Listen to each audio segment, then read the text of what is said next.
Hello, friends. This is Umesh Agarwal, your trusted retail pro. In today's episode, we will be talking about the balance half of the secret five, which we started in the last video, and we would like to complete it today. The secret was stocking up the store for profits.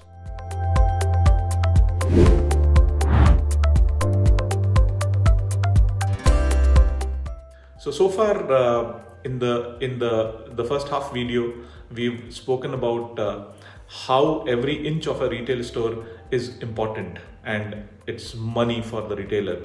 So you need to be very careful as to what do you stock, what kind of a merchandise and products you display, because it needs to maximize your profits. So far in the first video, we've spoken about a few of the technical terms, which were like stock turns, GMROI, the merchandising hierarchy, and the SKUs. So in today's episodes, we'll continue explaining some of the technical terms and also discuss some of the other elements. Before I introduce some more technical terms, there are a few pointers which I would like to make for increasing your gross margins as stated in the book Retail Beyond Retail by Dr. Gibson Vidmani, based on which we are discussing all these secrets. So the first point the author makes is this, that you need to, negotiate with your brands and the retailers for maximum margins, offers, and promotions, so you get your products in as much less amount as you can, so that your margins increase. The second point to make, as we discussed in the previous episode, that the merchandising hierarchy and the SKUs play an important role, which tells you as to what is selling and what is not selling. So it is important that you buy only those items which are selling, and you also know the quantity as to how much you should be buying. So that's another point to increase your gross margin. The third point is obviously in terms of because the private labels are becoming very popular nowadays, and that's one sure shot of way of making profits and increasing your margins. A lot of supermarkets are using this strategy nowadays. A lot of fashion retailers have come out with this thing. A lot of accessories and footwear retailers have also gone into the private label. Even some of the luxury brands have also gone into that section. So this is one way of increasing your gross margins. Apart from this, there are certain brands who prefer that if you only display their products and do not display their competitors' product, then obviously you have an upper hand to negotiate your margins further with those brands.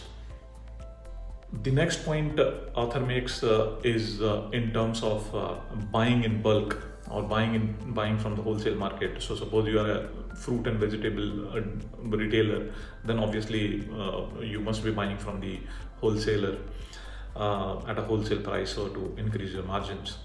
Also, the next point is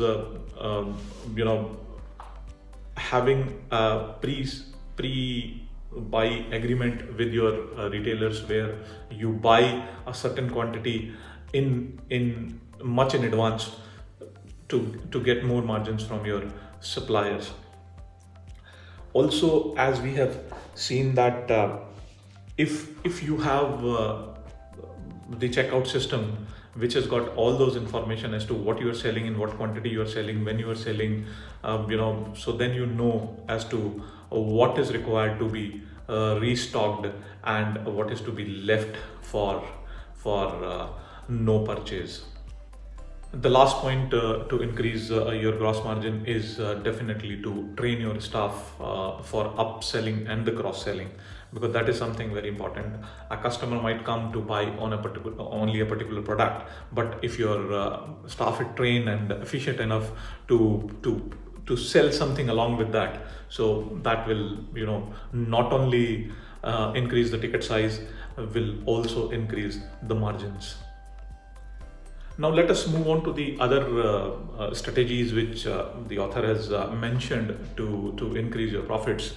One thing which has come out very important so far is this, that there needs to be a strategic game plan. Now, what it is, see, what happens is when there are a lot of retailers in an area or a city or a larger place come together and go to the suppliers or the wholesale dealers together for their requirements, they might be having more power to negotiate.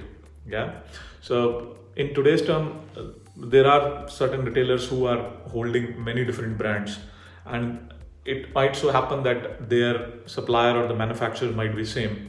So if you can club together all your requirements across your different brands and then go to the supplier with the kind of quantity you want to buy, obviously you will have greater chances of making more margins and thus making more profit for yourself. So having a strategic game plan is what is very important. This point is also referred to as ant clump strategy. So like you've seen these tiny ants, when they are single, they are very much vulnerable, but when they come together, they can face any kind of troubles as such. So it is very similar that all these people, if they come together, or if you have multiple brands and if you can consolidate your requirements, then you have more bargaining power with your wholesaler and the manufacturers and the suppliers.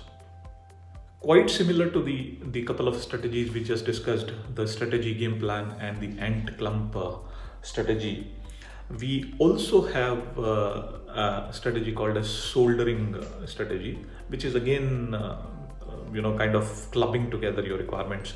So suppose if you are a dealer where you sell products which are also sold by another retailer, then what you can have is that, and if their supplier or the manufacturers are same as yours, then obviously you guys can club together your requirements and go to the supplier for better margins. At the same time, you can also look at your distribution and packaging and other things which you do separately to do together. I mean, obviously you have different brands, but then all the packaging and the branding and all those things can happen at one place, because then you have more power to negotiate with your suppliers and the manufacturers. So these are the some of the ideas which have been given in the book against this particular secret, which is secret number 5, stocking up your store for profits. So we started with making explanations as to why it is important to have a particular product and merchandising on display, and then we moved on to the technical terms like stock turns, the GMROI, the merchandising hierarchy, and the SKUs, and then we spoke about some of the strategies and the some pointers about increasing your margins. The strategies we just discussed are strategic game plans, the ant clump strategy, and the soldering strategy. So overall, I mean, these are the basics. If you start with and then move from there onwards, then obviously your profits and margins can be increased. As usual, the author makes an example, or take a retailer's example to put forward whatever he has written about that particular secret.